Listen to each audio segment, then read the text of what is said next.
creation. Better word, Wealth definitely. creation. Wealth creation, a better way for socialization, to take what we already do and turn it into a society that works together hand in hand, and we want to see each other's success rather than failures. We're looking at something, going to Mars in 2024. This stuff is not fake, people. And unless we get it together as a society and figure out how to generate wealth and take care of ourselves here, how are we ever going to expand to where we're going? And so the marketplace is really a great platform for us to be able to have this dialogue, as well as set the parameters on how we want to economically develop our future.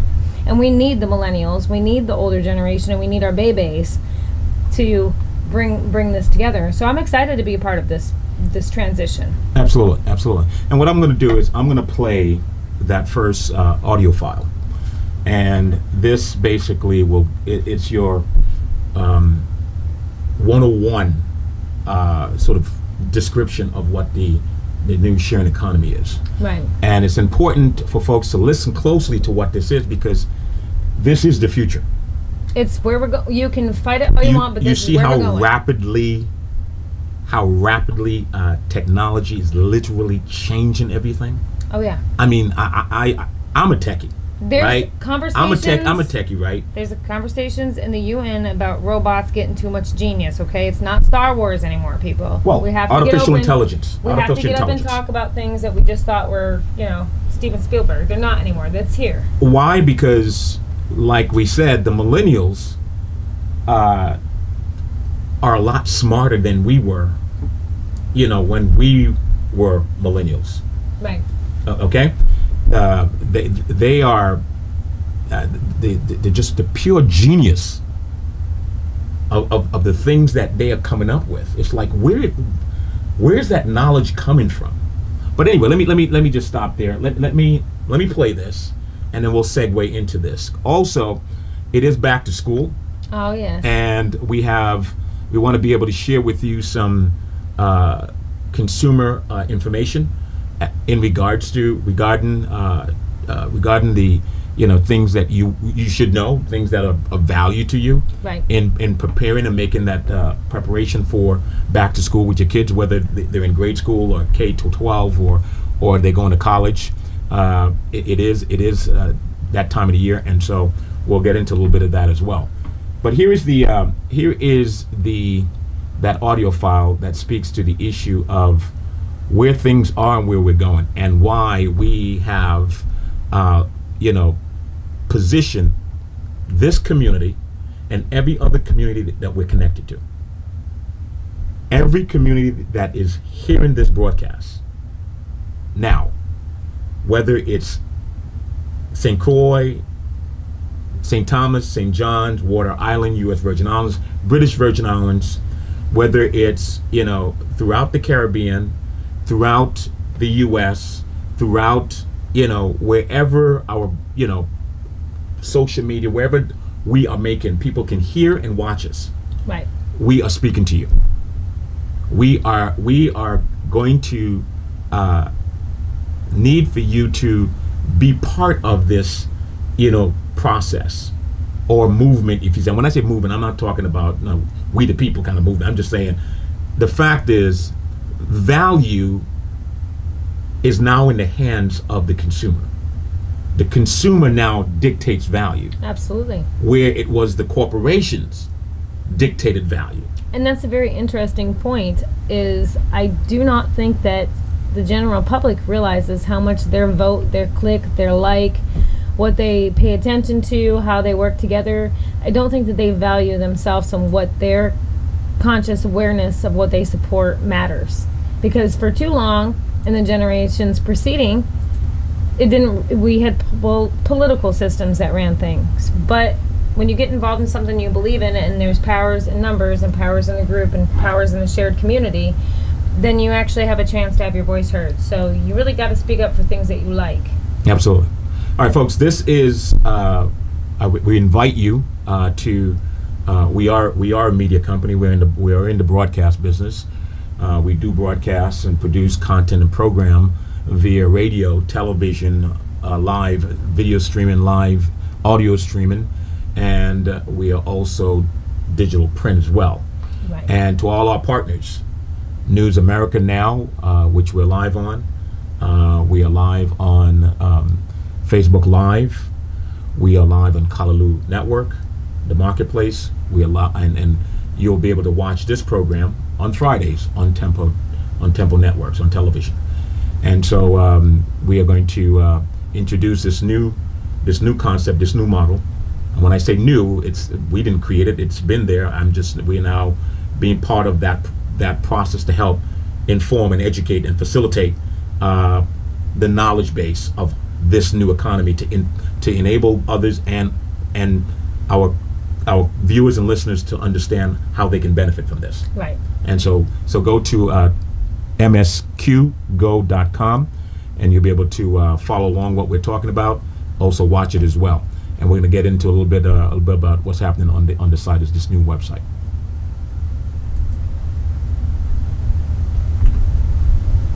Take place around him. People are using their phones to find a ride. Folks are renting out their homes online. He's been hearing about the sharing economy and wondering what's happening in his city. So Fred's a baby boomer. When he was growing up after World War II, his family, like many families, moved away from the city and out to the suburbs. They bought their own house, a car, a couple of bikes, maybe a dog or a cat. And when Fred grew up, his family did the same thing. The need to own everything created an economy that produced more and more stuff, as well as a lot of waste, not only physical waste, but also wasted resources. His car, for example, went unused 95% of the time. And in his home, 80% of the things he owned were used less than once a month. But now, everything is changing. You see, Fred's kids are millennials. They've just surpassed baby boomers to become the largest generation in American history. And they've all been moving back to the cities. In the past 5 years, the growth of cities caught up to the growth of suburbs for the first time since the 1920s. But there are only so many houses and cars that can fit in a city. And this is where the sharing economy comes in. We now have these powerful computers, smartphones, in our hands, and we're always connected to everyone. As a consumer, you can get a car to pick you up with the touch of a button. And if you have an asset to share, like a spare room, you can make some extra money. The nature of work in this economy is changing too. People are more likely to change jobs or work several gigs. Right now, 1 in every 3 working Americans is a freelancer. The sharing economy helps out here by providing flexible work, like using your car to drive people around between jobs, or selling homemade goods online to supplement income. We are finally able to share instead of own, and this actually reflects new values. More than 3 out of 4 millennials would rather pay for a service, experience, or event over owning something. The sharing economy has emerged because a lot of people need it and want it. It reflects changes in how we live, how we work, and our values, like how we take care of our planet. But don't think it's just about sharing houses or cars. People are finding new ways to share data and electricity, even home-cooked meals and pets. Right now, 2.5 million Americans earn money through the sharing economy. That's roughly the same as the number of teachers and staff working in public schools. This new sector is projected to increase in global revenues from roughly $15 billion today to around $335 billion by 2025. Cities are already experiencing a lot of demand for sharing economy services, and as a result, they're also confronting a new set of problems. Old industries are being disrupted, and it's no surprise that a few bad apples try to take advantage of a new system. Like any big transition to a new way of doing things, we are at a moment when we need a new set of rules. People who understand the sharing economy need to work with people like Fred, who know how cities run, so that together we can create a sharing economy that works for everyone.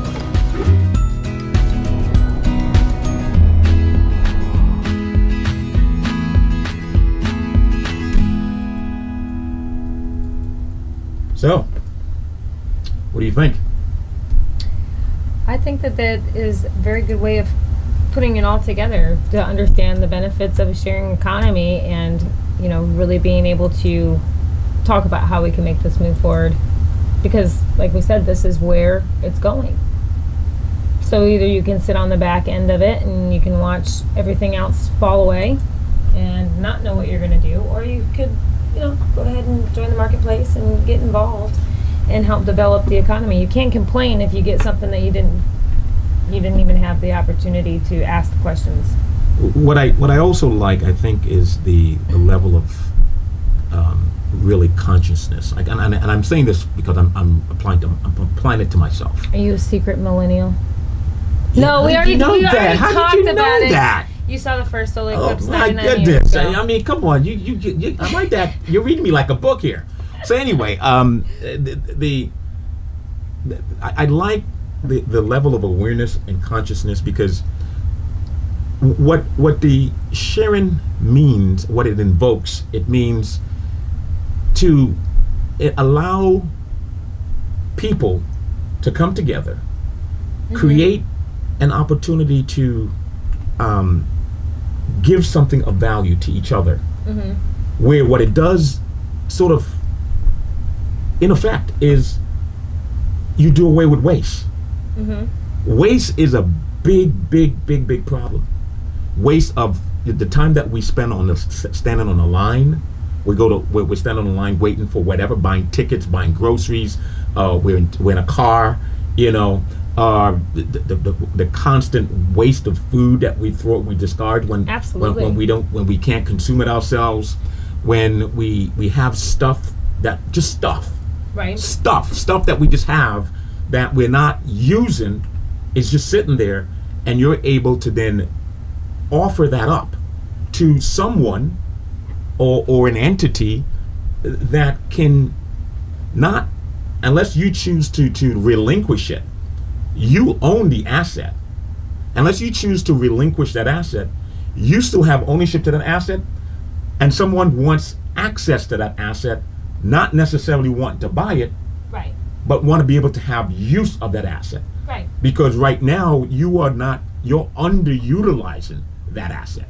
Right. That asset is just sitting there somewhere, and it could have the exponential value to someone who is trying to do anything. Right. Whereas you have a lawnmower. I'm gonna get silly. When you're not cutting the grass, your lawnmower is sitting in your garage, Right. or it's sitting in the tool shed, right? Right. And so here it is now. You have an opportunity to take that same lawnmower and say, okay, I just spent whatever amount of money I spent for it, right? And I know my neighbor down a couple blocks down obviously needs to cut the grass, but they can't cut the grass because either they don't have a lawnmower, they don't, whatever. And so therefore, you're in a position to arrange for that lawnmower for someone else to have access to the lawnmower when you're not using it. Right. Your driveway. I lived in New York City, right? And you have 10 million people living in New York City, in the 5 boroughs, okay? Right.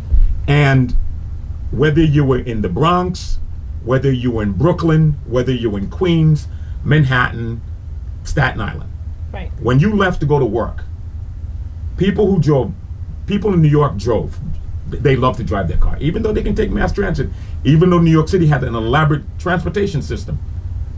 People still love to get dressed, go to work, jump in the car, drive to the subway station, and park their car at the subway station. Now, one or two things happen. When you leave, your garage becomes vacant. Your garage space, your driveway becomes vacant because you're no longer there, because you've jumped in your car and drove to the train station so you can catch the train into the city.